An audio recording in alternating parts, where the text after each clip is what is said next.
what do you mean by dating in your feminine energy? Dating from your feminine energy, the way I see it, is to be looking at a man purely as a financial object, because that's not the kind of relationship I want. I wouldn't want someone doing that to me. Do I want to be provided for? Yes, I do.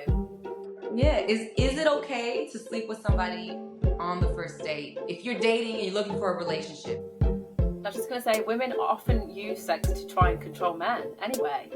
It was during my long attachment to the guy who's married when I started. Either way, they just didn't want to commit to me, so they were always unavailable to me in some way, shape, or form. It builds up this toxic culture because it literally goes against like our nature of who we are. Like, women are supposed to be in receiving mode. This is how it is. This is how it's supposed to be in the feminine energy, right? Men are supposed to be giving. Then that's the opposite of self-abandonment. You have relationship problems because you're jumping ship. I don't really think like that, so because I don't see this is it. The men are the givers, right? So there's a lot of I think there's a lot of tension right now, because what we hear in like music and in the media, right, is the exact opposite. We hear men who are tired of giving, right? We hear women who aren't receiving anymore. They're going out and they get in the bag. Going out alone as solo dating, I see that as me just being myself, doing things that I enjoy, and you should do that for the rest of your life, even if you do get the man. So much love to be felt and experienced everywhere, and when you get into that energy, you are attractive to men, masculine energy men, who you can get after that in Waitrose. Hey y'all, welcome back to Transformation to Expansion. My name is LaJoie Bradley. Today we have a very special guest with us today. Her name is Carly George. She is a holistic dating coach who has impacted over 1 million people on TikTok. She helps single professional women who have a history of getting into situationships, I know we've all been there, with incompatible and unavailable men to break, and helps them break that pattern through self-love so they can attract a healthy relationship, okay? So if you are looking for a healthy relationship, this is the right place, okay? Carly is the girl that you're going to hit up, because trust me, we've all been through those relationships that were not healthy. And sometimes it took us leaving those relationships to realize that they were not healthy, right? Carly, how'd you get into the work that you do now? Yeah, thank you for that lovely introduction. How did I get into this? Well, it's a long story, but I'll try and give you the diluted version. My dating life, my relationship life was a disaster, but for a long time I didn't realise it was a disaster. So I had the habit of moving at warp speed, like just kind of instantly falling in love with people. I would sleep with them very quickly. I would get really attached. I would end up being like a side chick, or just like an option, or maybe ending up with the boyfriend, but someone I didn't like. It was like maybe the nice guy that my mum thought I should go out with, that kind of thing.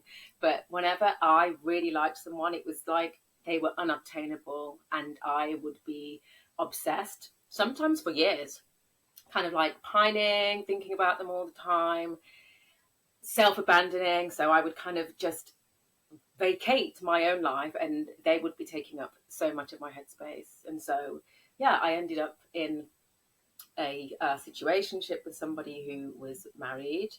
I didn't know they were married at first, but I ended up very attached to them for a really long time. And yeah, it was very, very painful. And it was during this time I kind of also met the father of my children at that time as well, but I started to realize that something wasn't flowing in my like emotional patterns, my behavioral patterns. And then one day a friend told me that I gave myself away too easily, and it kind of stopped me in my tracks. I was like, what? She was like, yeah, you give yourself away too easily. And I'd never been told that before. So I started like just Googling stuff and looking into stuff, and then finding out about like feminine energy and like leaning back and self-love and all this stuff, and realized, oh my God, I have a problem with how I approach relationships, and my ability to be absolutely hooked for years on somebody who was never ever giving me what I wanted. It was almost like I was addicted to that.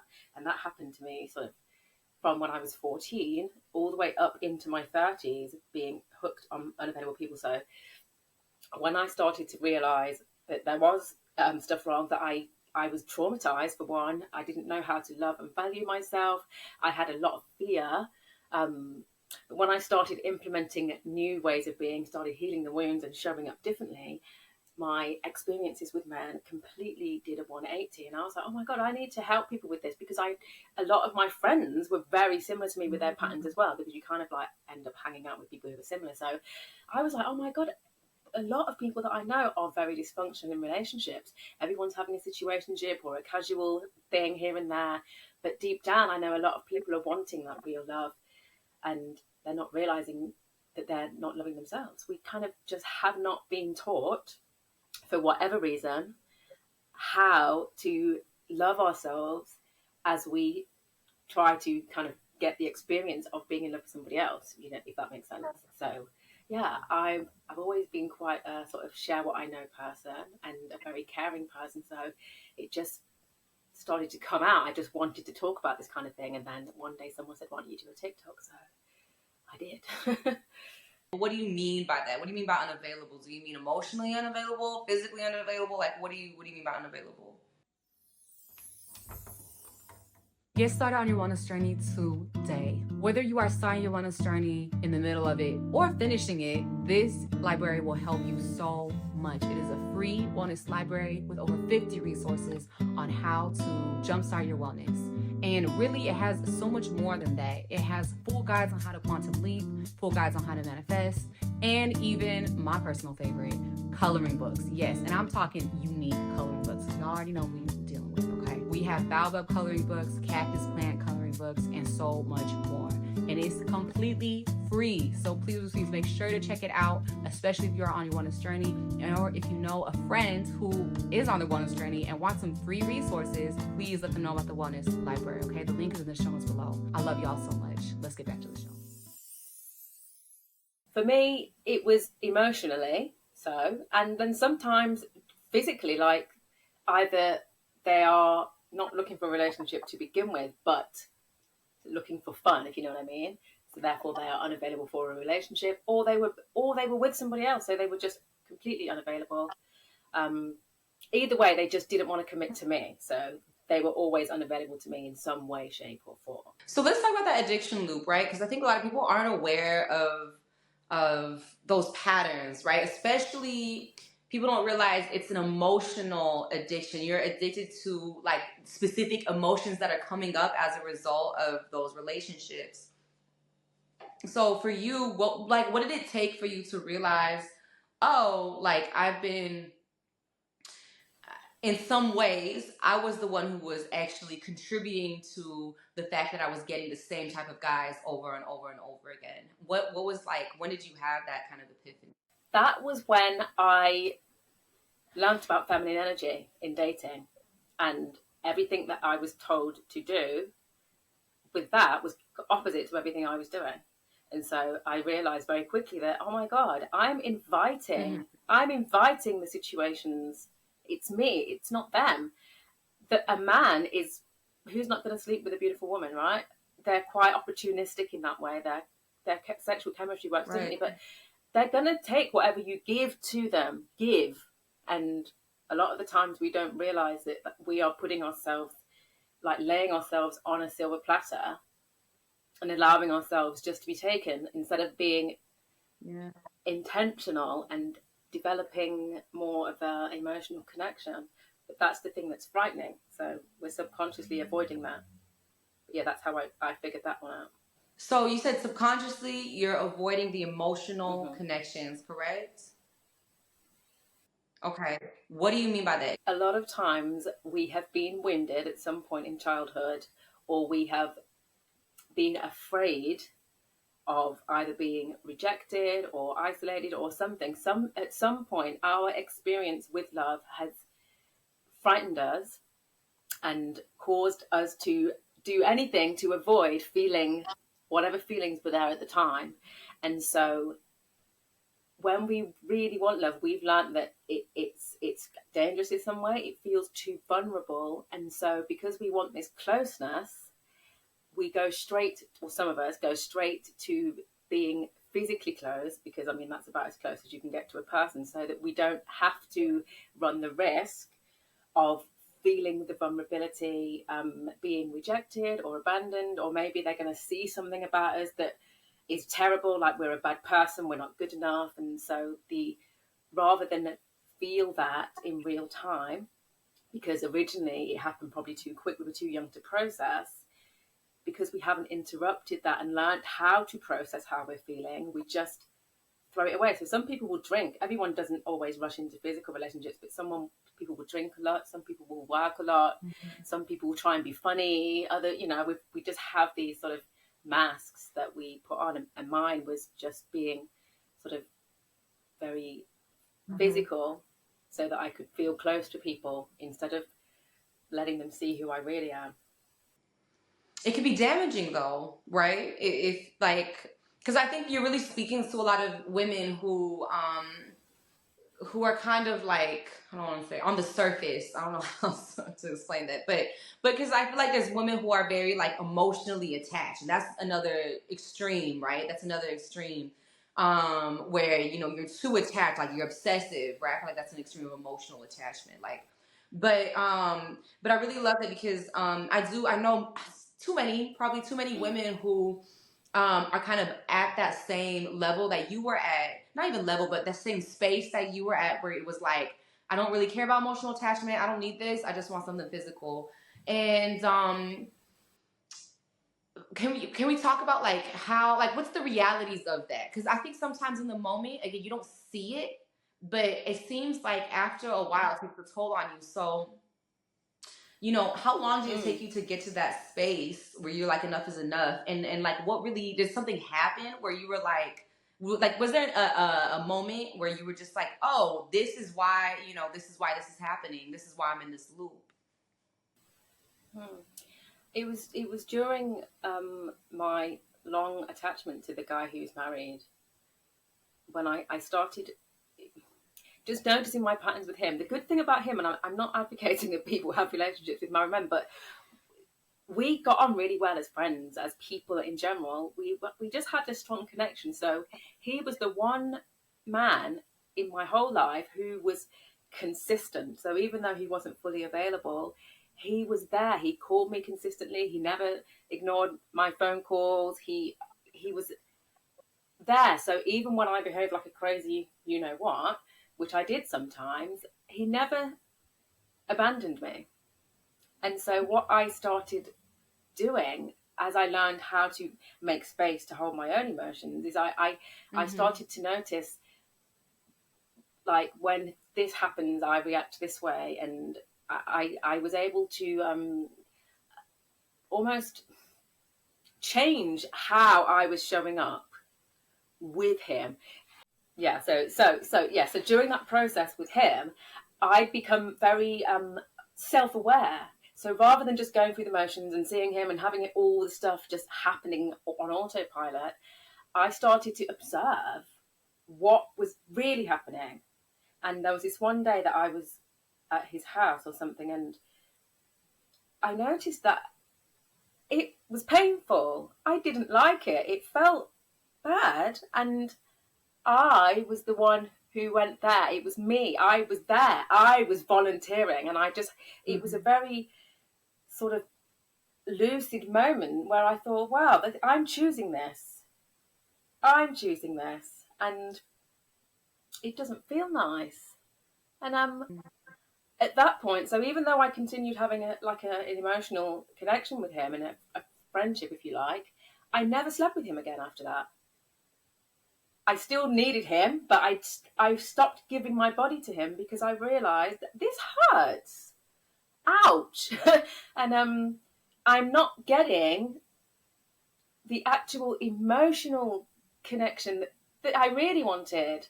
It wasn't really about the sex. It wasn't that. It was, I wanted more, and I realised the more was the emotional care, and that every time I go there and give my body to him, I come out with a little bit less of myself. It was so painful. Yeah, but I saw it. And that was the aha moment for me. I didn't ever go. I did stay in relation with him for a couple more years, but I never gave my body to him again. And that pattern pretty much kind of ended there. I had a lot more work to do, but I've never been in that situation since, or close to it. So you kind of had this epiphany, then you started to work on yourself, and you mentioned a dating in your feminine energy. What does that look like for the audience? What do you mean by dating in your feminine energy? yeah, good question. So this looks very opposite to what most of us habitually do. Dating from your feminine energy, the way I see it, is something that is centered around your self-care. And so rather than putting the man and trying to get a boyfriend at the center of your focus, you care for the self. So what makes you feel good in your body as a woman? And it can be anything. It can be music, it can be reading, dancing, going for walks, having bubble baths, doing inner work, journaling, and all this. So you're taking care of yourself first and foremost, getting in touch with your true desires, what you truly want, what you need, most importantly. And then when you go out into the dating, you stay in your bubble and allow men to pursue. Now, not every man wants to pursue. Some men want you to do all the work, want you to come to them, blah, blah, blah. So you have to make the decision that, because I know that the majority of women want to be pursued. So if that's what you want, you have got to stop chasing men and lean back into your bubble and allow the men who will to pursue. And then from there, you, as the female, you are like the receiver. Like if you look at our anatomy, the woman receives, the man gives. And so energetically in dating, it's the same. So when the man comes forward with his offer for drinks or going to the museum or whatever he's proposing, it's up to you to either accept and receive or reject and say, no, that's not for me, without being attached to the outcome, and just basically allowing, a bit like a flower, it doesn't dictate which bees are allowed to come, and it kind of just sits there and the bees will come to the flower. So you are very much like this beautiful flower and the men are like the bees and you are just receiving their energy.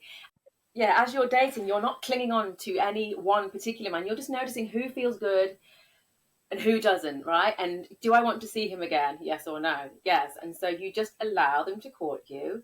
And then it's kind of like, may the best man win. You don't have to do anything. You just have to put your well-being, your self-care, your emotional processing as your main focuses, so that you can just have fun. Have fun with the guy. Let them feel your heart. Let them see your beautiful smile. Appreciate. This is all very feminine, and healthy men love this. It puts them in their masculine, and then suddenly, like, they want to provide for you. They want to ask you out. They want to pull chairs out for you. They want to impress you. They want to take care of you. And I experienced this. It was like night and day. I was like, oh my God, what the hell have I been doing all of these years? We're just not taught the importance of being in our feminine energy. I think a lot of people, and we're also taught misconceptions about what it means to be in your feminine energy, right? Like, so what you're saying, like, is like, to be in your feminine energy means you're the receiver. Like you said, the flowers outside, they don't move. They don't move. They just, they open up during the morning and they let the bees come to them.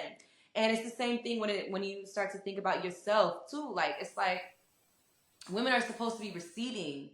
We are the receivers. This is it. The men are the givers, right? So there's a lot of, like, I think there's a lot of tension right now, because what we hear in, like, music and in the media, right, is the exact opposite. We hear men who are tired of giving, right? We hear women who aren't receiving anymore. They're going out and they get in the bag. And this is the exact opposite of what you just said, right? They're going out and looking for somebody, when really we're supposed to just sit pretty and let them come to us, right? So it's really important to point out, because I think this is a big part of why dating right now is so toxic. And it builds up this toxic culture because it literally goes against like our nature of who we are. Like women are supposed to be in receiving mode. This is how it is. This is how it's supposed to be in the feminine energy, right? Men are supposed to be giving. And so I wanted to bring that up because, there's like I said, there's a miseducation, right? So, how did you come to start educating yourself? And as you started to research more about what it means to be in the feminine energy, like what did you find? Yeah, tons of reading, any videos I could get my hands on, And what I noticed was it's almost like, as you said, things have been forgotten. We're not taught stuff, but it's really that you're going back. It's almost like you're stripping away all these layers, and you are just going back to bare basics. So there isn't even a need to go out like hunting or even being on all these dating apps and stuff, because that is so unnatural. The swiping and Official. yes, no.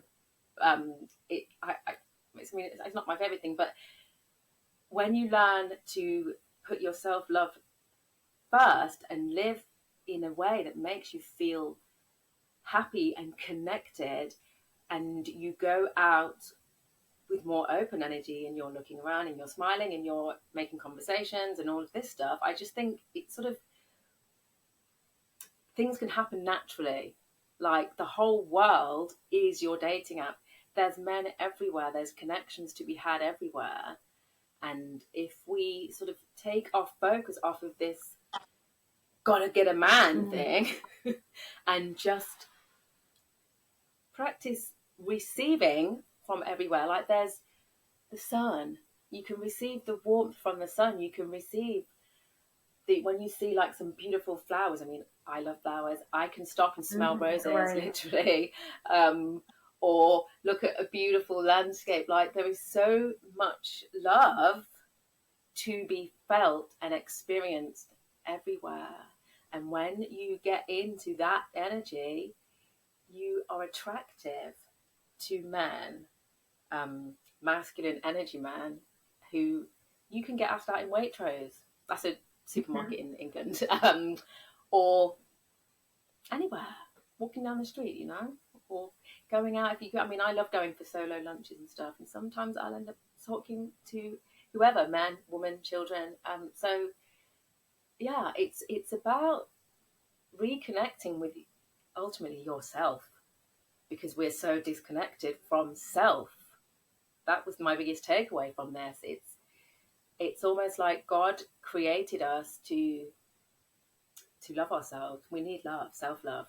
And when we are at that kind of base level where we are loving and appreciating who we are, valuing ourselves, we end up receiving the love that we thought we had to go out there frantically looking for. It's inbuilt, but it feels vulnerable, and it's so unfamiliar that learning how to not control, because ultimately the old dating patterns are all about control, because we're scared. So it's learning how to cultivate safety.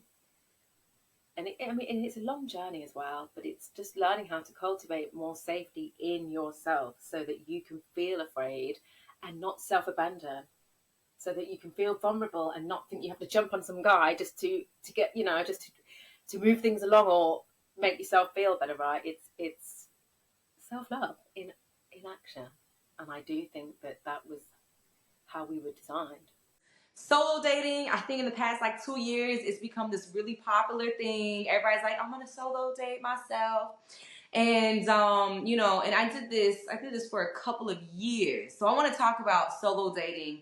How long should people do this?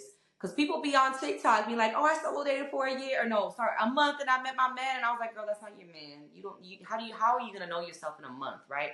This is my opinion. How long would you recommend somebody solo date for? I don't really think like that. So, because I don't see going out alone as solo dating. I see that as me just being myself, doing things that I enjoy. And you should do that for the rest of your life. Even if you do get the man, you still need to be doing that stuff. And so and you know what, if you're doing it to tick something off, like, right, well, what somebody said, I need to take some time out from men and do solo dating, so now I'm doing that. You're not really doing it if you're calling it something and deliberately, because it's like you're trying to get to having the relationship by just ticking things off. So then you're not really connecting with yourself. It's a lie. It's like a window dress or costume, you know. So do that as often as you want to for forever, because you're worth it, and because it's beautiful taking yourself to beautiful places and enjoying the taste of the food, or maybe if you drink wine, having a nice glass of wine and looking at the view. And I mean, I don't think I will ever stop doing that. And a man can come along with me if he wants or not. I don't care. I don't mind. Yeah, yeah. I mean, you hit it right on the nail, right? You reminded me because I had a friend of mine. She's married, has kids, and I met her in Thailand, and she was on her solo date for her birthday. Her husband had bought her some tickets to go to Thailand. She really wanted to solo date, solo travel, and I think it actually contributes to a healthy relationship. You need that time to yourself. Like, I think a lot of people, they get that. I think it's a lot of people who haven't been in relationships for a long time. They have a misconception that it's like you always have to be with your partner, and it's like no. Like, in fact, you should probably spend a lot of time by yourself before you meet your partner. Okay, but if you meet your partner after, it's fine. But like you said, you got to make that time for yourself so you can be comfortable with yourself, so you can really know you. You can do what nourishes you, right? And once you know what nourishes you, it's like then you know how to kind of tap back into yourself whenever you need that nourishment, whenever you need to be with yourself, whenever you need to kind of dive into what you want, right? So I love that. I love that because I think a lot of people, like you said, there's a lot of people I think on TikTok who really see solo dating as like this one-off thing. But I mean, you made it so clear, even to me, because it's like even now, I'm not in a relationship. I'm dating right now, and it's like I still love to spend time with myself. Like, I love myself. I think if anything, that's the point you want to get to. You want to get to the point where you're like, I love going and like just walking on the beach. You have my little AirPods in or whatever, and I'm walking on the beach. I'm watching the sunset. Like, I love it. Okay. And like you said, I can do it with somebody else, but I don't have to have somebody else with me. Right. So I think like it's really pointed because again, like at the end of the day, we want to be comfortable with ourselves. I think this is one of the biggest traps a lot of young women get into also is they date because they're not comfortable being by themselves. Not even just women, men too, right? How important is it in a relationship to be comfortable with yourself? 1,000%. It's imperative, because otherwise we are like children, I guess. Like, I need you to make me feel better. I need you to validate me. I need you to be in a good mood so that I can feel good, And I need you not to go out after work because I need you at home. It's very, very codependent. And you're not, I mean, especially if you're meeting someone later in life, the man has had a whole life, a whole history before you come along. He has a personality. He has, I mean, if he's healthy, right? He's got his own likes and wants and hobbies and ways that he likes to live his life. And just because he's met you, it doesn't mean he now has to kind of compromise all of that and twist himself into a pretzel so that you don't have an emotional hissy fit or end up crying or end up depressed or whatever. So you need to, I mean, I see this as a daily practice. This is what I would teach my clients. Every day you need to be checking in, like especially when you wake up, especially before you go to sleep, but in between as well. If you're still kind of healing and getting to know yourself, you need to be regularly asking, how do I feel right now? And some people find it really hard to tap into their feelings as well. So they'll be like, well, they'll start the sentence with I think, because they're so used to operating up in their thought mind. And especially if they're like professional women who have got like an office job or whatever, they can be in their masculine a lot. So checking in and learning how to hear the language of your body. How do I feel? And more importantly, what do I need? It's not always connected to a guy. It's about you. What do I need? It could be simple, like, I need a nap. I need a glass of water. I need some stimulation. I need exercise. I need some connection right now. I need physical intimacy. But get in touch with it first in yourself. Mm-hmm. That you need to be checking in with yourself on a regular basis, all day, every day. If you're new to this and you're healing, and so checking in with yourself, how do I feel? Why do I feel this way? What do I need? And if your needs have anything to do with, I need more attention from him, I need him to ring me more, or whatever it is, then you need to go deeper and ask, why do I need that? What am I scared of? That is such a thing. That's such a question. Because oftentimes you will find, if you keep doing the work, keep asking the questions, keep checking in, you're going to start noticing patterns. The same thoughts will keep coming up over and over again. You'll discover that you have maybe a handful of core wounds. A big one for me was, I don't matter. The little subconscious belief that I don't matter had me acting all kinds of crazy. So I had to first recognize that was a thing, and then start asking that what it wanted. What do you need? I need to feel loved. And so I would have to find a way to make myself feel loved, not cling on to everybody else, because it's up to me.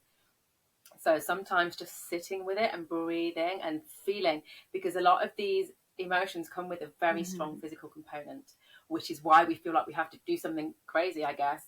But so sitting with the feeling, journaling the feeling, maybe giving myself some hugs or hugging a pillow, taking a bath sometimes was necessary. Just anything that felt like I felt loved or heard. Feeling heard was a way of feeling loved. So you got to start learning to meet your own needs all day, every day, so that you are in contact with yourself, so that you can interact in your relationship as a whole person, not kind of like a needy child, because ultimately it's very unsexy, isn't it? A man's not looking for a child to look after. He wants an equal. So you're still in your masculine and feminine roles, but you're equals in terms of, I meet my own needs, you meet your own needs, we come together. And there's another entity that's created, like this healthy relationship. And it doesn't mean you have to be perfect. You can be falling apart. That was a big one for me, because I used to feel like I had to be perfect. I couldn't have emotions because as a child I wasn't allowed them. So trying to always stuff my emotions in a box was causing them to burst out all over the place, and me ended up in me trying to hide from men, and then just using sex as a way to kind of cover everything else up, right? Everybody uses sex for like different reasons, right? Sometimes it's to cover up like the emotional wounds. Sometimes it's to cover up like past trauma. Sometimes it's used as a distraction, right? Like earlier you talked about, people are addicted to different things. People can also use sex to distract from what they need to really pay attention to, and not even like have it take over their life, but kind of pay enough attention to it so you can release it and move on, right? Relationships. Like, what are some common patterns, some common toxic patterns that you see in your clients, and like how would you have them get out of those patterns? The pattern of using sex to cover everything over, and then being overly available and focused on what the man's doing. If the man's texting, if he's not texting, how long has it been since they last texted, what, like, just being really focused on them and ignoring themselves. What we're taught through the media and through society is to not go inward. Actually, it's to depend on like outward stimulation to be happy, or depend on, and community is important, but it's also important to like have that love within first, and then go out and connect with people. Sometimes it can be a lot. It can be a lot to constantly go out and kind of seek seek validation, and seek validation that you're enough, or seek validation in, like, you're lovable from somebody else, right? Yeah. It's actually a lot of work. I feel like it's easier to kind of just sit with yourself, right? Theoretically speaking, right, it should be a lot easier to, like, like, to sit, like, because you don't have to go anywhere. You don't have to go anywhere. You don't got to spend any money. You just got to sit down. That's it. Yeah, but it's not. That's the horrible thing about it. Yeah. It's because you're bouncing off your internal walls. And in fact, this is one of the things. I mean, this was a big healing aspect for myself, was learning how to sit. And once I learned that, a lot of things changed for me kind of quite quickly. Because I used to be the kind of person, and I know a lot of women like this, that they start getting frustrated with the guys and all that, and then they yep, and who did this, he did this, and he didn't do that. And I used to have so many stories coming out of my mouth, really quite intensely. I think people probably thought, oh my God, don't talk to her because she's going to start like ranting about something. But during some therapy sessions that I had, it was somatic therapy. She would very gently interrupt. After she'd give me a few minutes to really let it start going, and then she would gently interrupt and bring me into the present moment. So I would be sitting in silence, noticing how the feeling felt in my body, noticing what I could hear in the room, outside the room, the temperatures, like just being really present with everything that was there. And my body would go on this little journey, and then I would that trigger that I had would let go. And I noticed, I'm not feeling that now. And just doing that practice alone, you don't have to talk about stuff. It allowed all those triggers and thoughts and all that mess to just let go of me and float away. And I started to feel more spacious. And so when I was maybe dating someone and they haven't texted in a certain amount of time, and I can feel the anxiety or wanting to reach out, I would just do that. Tap into that present moment, and then just start asking myself some questions like, okay, what am I scared of right now? What thoughts are in my mind right now? Just write them down. And after you've been with that, it dissipates, and then you're like, okay, now let's move on with my day. There's no need to bring drama or start chasing down a guy. And normally after I would process, lo and behold, I get a text or a phone call, and they're just normal, like, hey, what are you doing this Saturday, and I started to realize, like, okay, I'm still safe. It's just in those moments where you feel so freakishly unsafe that it makes you want to do all your coping patterns. But yeah, so it is simple once you know how, and it doesn't feel nice, but it is sort of simple to sit there. It's cheaper in a lot of ways. Like, it doesn't cost you your sanity or your reputation or another relationship. It's just uncomfortable, which is why it's good to sort of start doing that work with somebody who's listening, who gets it, who's with you, so that you're not alone. And then you learn how to be there with yourself. Then that's the opposite of self-abandonment. You have relationship problems because you're jumping ship. You need to stay in the boat. Even if you get flung all over the place, to stay in the boat, and then you can grab hold of the wheel once again once the waves have settled down. So let's talk about that real quick. Getting uncomfortable, right? Is it necessary to get uncomfortable if you want to change your dating pattern, or you're dating, like, attracting toxic people into your life? Like, is it necessary? And if it is, how often do you got to get uncomfortable with it? It's 100% necessary, and as often as you need to. As often as something comes up, you've got two choices. Either follow the snowball down the hill and repeat, or get uncomfortable. And that can happen 50 times a day at first. And then it drops to 40, and then it drops to 30, or, whatever. But as often as possible, because not chasing, it feels uncomfortable. Not jumping to answer somebody's text straight away is uncomfortable, because you have all the fear, like, oh, well, what if they don't like me anymore? What if there's another girl and now I've not answered, and then the other girl, So that's uncomfortable. Sitting across from a man at a dinner table and not trying to fill all the silences because you feel nervous, and you know, it's just learning to sit back in your seat, stay in your womb space. That's uncomfortable because you think he's going to. When you start listening, you realize how much crap is going on in there, and it's not them, it's you.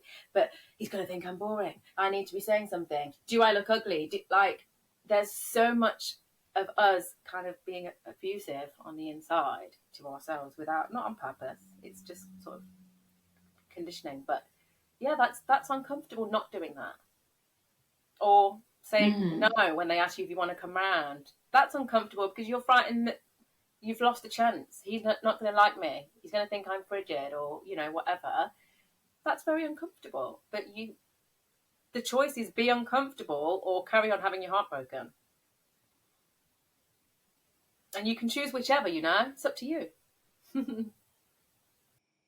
Yeah, I mean, I think that's the thing a lot of people don't realize is that, you know, at the end of the day, it's a choice. It's a choice. You either going to keep on doing the same thing or you're going to get a little uncomfortable, maybe multiple times, but just know that after a couple of times, you don't have to really deal with it anymore because it's no longer uncomfortable. Now you're like, okay, wait, I'm actually used to this. This is okay. Um, so one thing I wanted to ask you though was, you know, you talked about how, you know, you used to attract the same people in the past, and then you kind of tapped more into self-love, you know, tapping into dating in the feminine, right? What what does that look like? Like, so when it comes to like specifically attracting a partner, right? So we're getting back kind of into like holistic dating, especially from the perspective of a woman. When it comes to attracting a partner or just attracting somebody who you would like to date, what does that look like as somebody who is tapped into their feminine?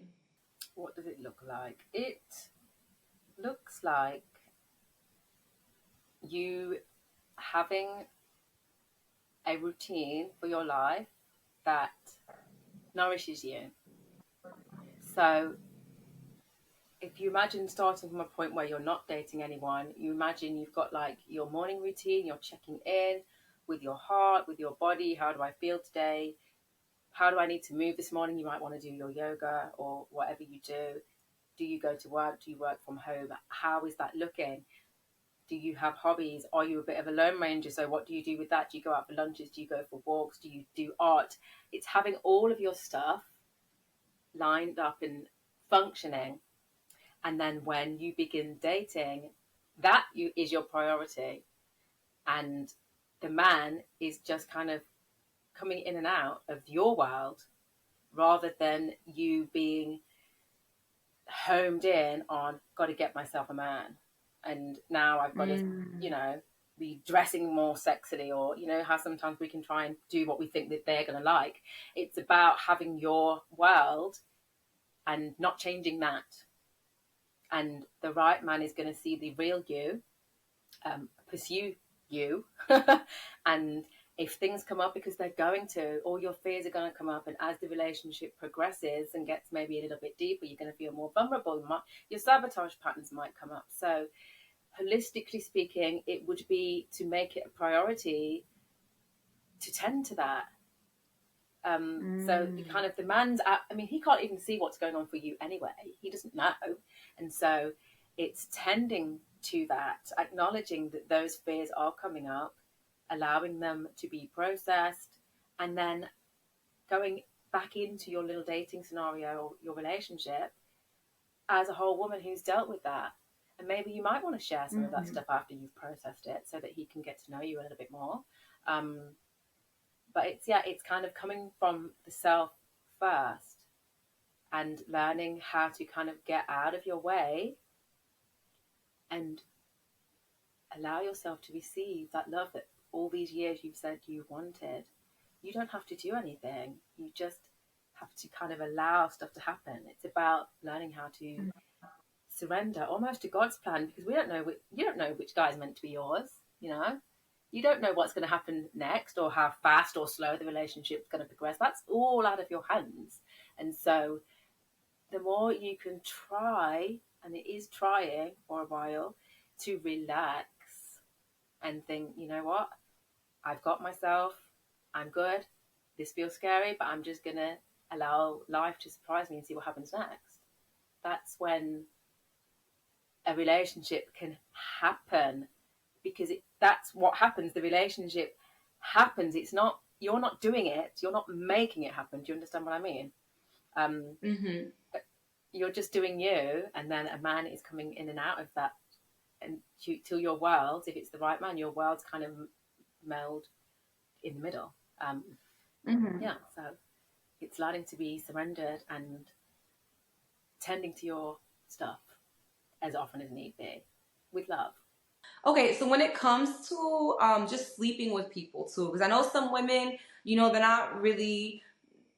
Well, I know some women that it's not that they're not ready for a relationship, but they're just like, I want to have my freedom. I want to like tap, maybe because I know some people who have been in a toxic relationship for like 10 plus years, and now they're free and they're like, wait, I want to know what it's like to be a single woman. So how can women do that, date in that way holistically? What, whilst having fun? You mean physical fun? Like, yeah, just having fun. Like, yeah, just like you want to go out and have like a one night stand, right? How can we do that from and not be toxic? I guess is the right, yeah. Yeah. I guess it's to be very honest with yourself, first of all. So, is that really what you want? Or are you just doing that because you think you need to, because now you're single and whatever? And are you good with that? Like, when you do sleep with someone, does it feel good to you? Or do you feel insecure afterwards? Do you feel used afterwards? Or do you feel empowered? Do you have Mm-hmm. expectations afterwards? Are you doing that but secretly hoping for something else? That's what I used to do. I used to do that pretending I Mm-hmm. didn't have feelings, but deep underneath, I would be hoping that the man was going to fall in love with me, that I was going to have this almost Mm-hmm. movie style romance. You know how it does in the movies, that always kind of happens. Oh, Um, girl, we always so, dream, right? yeah, so I mean, if that's genuinely what you want to do, you still have to have all the other bits in place. Have your self care in place. Have boundaries. Like, are you going to start letting all people come to your house? I think your home is a sacred space. So, how can you do that in the safest way possible? Um, Physically safe, and also having standards. I mean, if it was me that was choosing to do that, there would have to be things in. I'm not going to do that now, actually, because I feel like I'm done with that. But there would have to be things in place. Like, I still want to be taken out for a nice meal somewhere gorgeous, and then if we're going to Mm-hmm. end up sleeping together, not at my house. I don't really want to come to their house either. I'd like a mutual space that's gorgeous. So 5-star Mm-hmm. hotel it is for me. It's just sort of having your standards in place and being really honest. And I think for a lot of people, if they are really honest, they don't really want that. But for the ones that do and that can own it, that aren't looking for something secretly, that are empowered, that have Mm-hmm. their life together and they can just breathe off and carry on with what they're doing before, then I go for it if that's what you want to do. Yeah, is it okay to sleep with somebody on the first date? If you're dating and you're looking for a relationship, so let's put that context on there. Is it okay to sleep with somebody on the first date? So I'm going to use myself as an example here from where I was coming from, with my emotional wounds, with my sort of untapped um, emotions that I wasn't dealing with, from what I am looking for. For me, no. And if you're like me, Mm-hmm. no. If you are somebody who is genuinely unbothered, you are tapped into your sexuality and you're in the moment, it feels good, and you're not attached to a specific outcome, and you can do that and carry on and still stay leaned back and not go into chasing mode, then you get to do that. Because I don't think it's really the sex. I don't think the sex is the make or break. It's the energetics of how it happens and the expectations or not that are present. Does that make sense? Mm-hmm. Oh, that makes perfect sense to me. Yeah. I like that you put that it's more about the energy. It's not even about like the sex itself. That's interesting. I never heard somebody say it like that, but it actually does Mm. make perfect sense, right? That we're seeking something when we start to pursue sex. We're seeking something, so it's more about like you need to Mm. kind of maybe pause and figure out what it is you're seeking, right? I was just going to say, women often use sex to try and control men anyway. Like it, because Mm-hmm. when you first meet a guy, I think what there was a saying where one of you's thinking straight before sex and one of you isn't. And yeah, I think before sex the man's not thinking straight, and then afterwards he is. Whereas the woman before is thinking straight and thinking something different to the man, and then afterwards, and then now she's not, because she's all got the chemicals and all of that stuff. So we sometimes use our bodies to control men, because at those moments before, the man is, they're easy to manipulate when they want something and they've not had it yet. So Mm-hmm. you got to kind of check yourself and see, be honest about what you're doing. Okay. Yeah. No, but yeah, that makes perfect sense actually. I think like look, if y'all listening, y'all are listening, but take note. Take note and try to apply these things because I think it's gonna bring a lot of clarity to a lot of our audience too. So you mentioned 5-star hotels. And that really made me think of Shira 7, right? So she's all about getting the bag. She um and there's a lot of influencers who kind of pitch that idea of, because I think in some ways she does like tap into her feminine, in terms of receiving. She's got that on tap, right? But is she somebody women should look up to when it comes to dating? And if not, are there any things women can take away from women like Shira 7? Yeah, fabulous question. Now, I love her for so many reasons, right? So, from the way I approach dating, as a holistic dating coach, I am all about the self love. I want a healthy relationship, and that's what I want for my clients, and obviously that's what they want for themselves. There is a lot to be taken from Shira 7 in that, if when you're coming from a place of giving your body away very quickly and end up being used and not committed to, if you've been like a people pleaser, a doormat, and her teachings help you to kind of understand the mindset of men, I think it would be very beneficial for you to assume that all men are the way she's saying. Now, they're not, but if you're coming from a background like mine, it's very much in your best interest to assume that that they're all coming to try and get in your knickers and take something from you. And her teachings are very good at giving you, like, she's like a big sister that we all needed, right? So some of Mm-hmm. those kind of harsher teachings that she has, you need them because it's your boundaries. So take away that. When it comes to like, oh, my grandma just died and I need some money now. No, I'm not going down the money avenue. Although I Right. do agree with her when she says they're looking at us as sex. We should rightly look at them as money, because that's kind of where it is with the men. He's got the money, we've got the body. So I do think it's, Mm-hmm.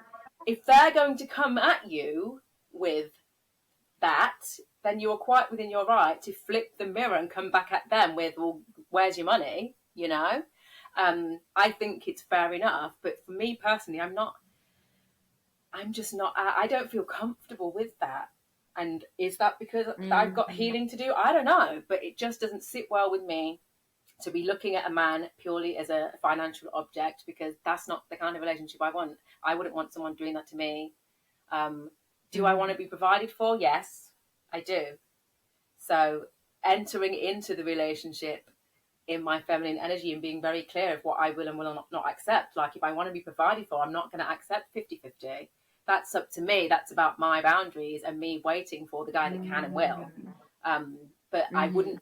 I wouldn't advocate lying and pretending to be something else just to get that. I think that's quite toxic, personally. Yeah. Yeah, yeah. I think the lying part, you're absolutely right about. That's what can create that toxic loop, not just for the woman, but also for the man too. But if you're good with that, though, because what I'm saying is, like, everyone's not like me. Everyone's different. If you're a woman who, for whatever reason, has this very high priority for lifestyle, do you know what I mean? Where I don't care whether I ever get married, I need financial stability. I need to be in that big house. I'm not like some women genuinely, because of whatever's happened to them in the past, just that's a priority for them, and it feels good. They feel good as long as they're getting that. So if that's you, Mm-hmm. hats off to you. Like, I'm not judging anyone. I think it's, but I just, there's a little part of me that wishes I could be that. Because Mm-hmm. it kind of feels easier because they're kind of detached. But that's because I'm so sensitive. I have so much emotion. It's like, oh, I wish I could be a little bit more sort of less Mm-hmm. emotional and able to detach. I'd love a big house in the countryside. I'd love a beautiful car, but it doesn't weigh high enough up there for me to justify behaving that way. It just doesn't. I can't do it, even if I try to do it. It doesn't work for me. Yeah.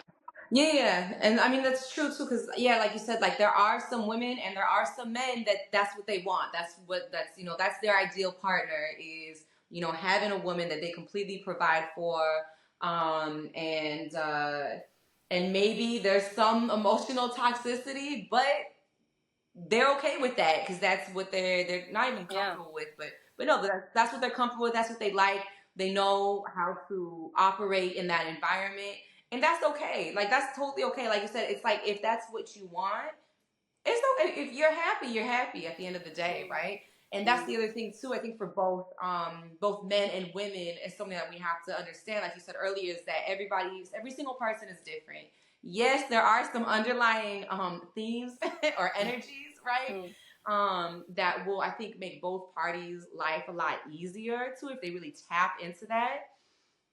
But everybody's different, even like everybody has like because everybody has a little bit of the masculine and the feminine within them, right? So it's just Yeah. in different ways and different degrees. So it's just really, like I said at the beginning, knowing who you are and tapping into that and really knowing your values too. So like how important do values play when it comes to a longer lasting relationship?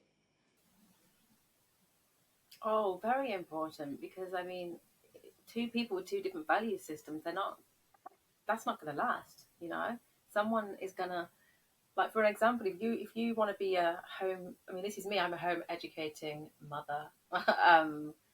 I bring my Mm-hmm. kids up in a certain way. If I was with a man who wanted opposite to that and wanted to use like spanking and all of that stuff, that would be so completely distressing.